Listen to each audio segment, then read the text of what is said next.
Well, here I am under the bunker industry awning, getting ready to load up Eleni and the kids' grandma, the boys' great grandma.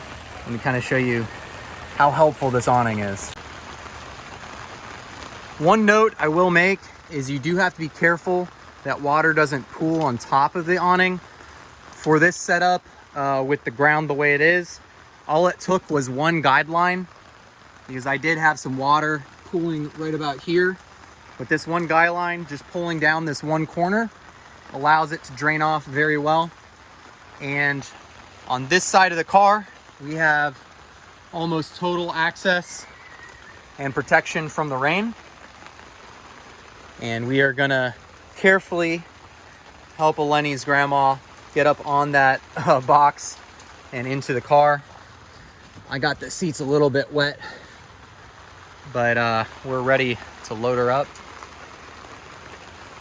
And the back coverage definitely helps get into the rear hatch.